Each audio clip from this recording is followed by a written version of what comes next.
Hello Marvel Legends fans, this is Solid Dave Snake bringing you another review on the Marvel Legends Infinite series, Guardians of the Galaxy line, and this review is going to be on Gamora.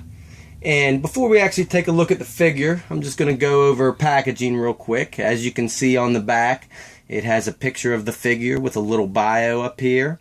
And the rest of the figures in the line with all the pieces included with those figures to build Groot. And on the side we have some real nice comic artwork again, based on how the figures look in the movie. So we'll get into the figure now. And this figure in the movie, Gamora, is played by Zoe Saldana, and I think this figure holds a great likeness to how she looks in the movie.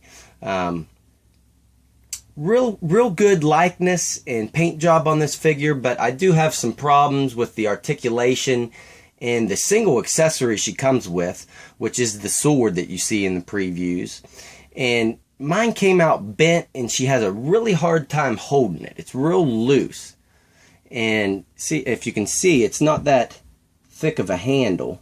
It's real thin, so she has a hard time getting a good grip on it. And it's, if you can tell, it's bent a little bit to the left there. And that just happened from the way it was packaged, I guess. But no paint variation, it's just that silver. But the detail's nice in it. Just wish that handle was a little thicker so she could hold on to it better. But that's the single accessory she comes with, plus the Build-A-Figure piece for Groot, which they all come with, a piece. And now we'll take a look at Gamora herself.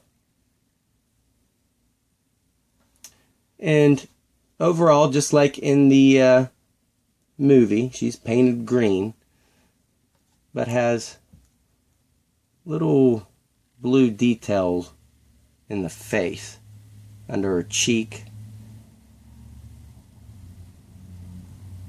Good detail in the face. I think you can see Zoe under that makeup like she has in the movie. I like the color variation in the hair.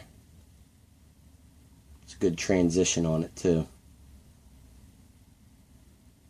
And of course her bodysuit in the movie is not nearly as revealing as her comic book counterpart, but I can understand that with trying to get more families out to see the movie. You can't really have her wearing what she does in the comic books. So that's fitting. But nice detail everywhere. Her little belt is a separate piece, so it can readjust.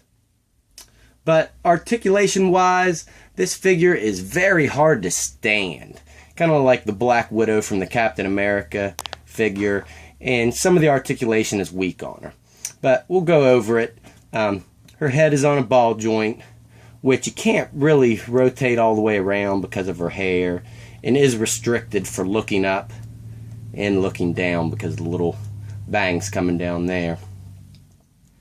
And at the shoulders, she has a ball joint and hinge, just like all the other figures. You get great movement there. On the wrist, she has the same thing, ball joint and a hinge, so you can get full rotation out of it.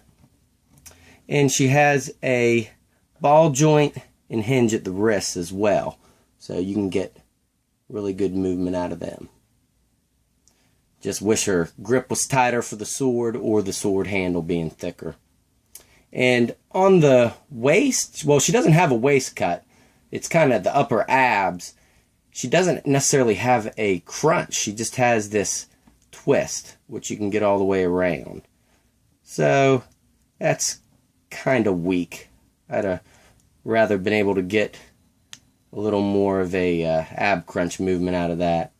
And to keep her female figure, they did not add the waist swivel. If I lift up the belt there, you can see. And on her hips, it's really weak because you can't get her to split that much. That's as far as her legs will go out. And some of the stuff she does in the movie, the way this is, it's going to kind of restrict posability for setups, but she will kick out pretty far and kick back far as well. It's just that split. You can't get her to go out very far. And of course she has double jointed knees, just like all the other figures have pretty much, except for Rocket. So that's nice. You can get that far back.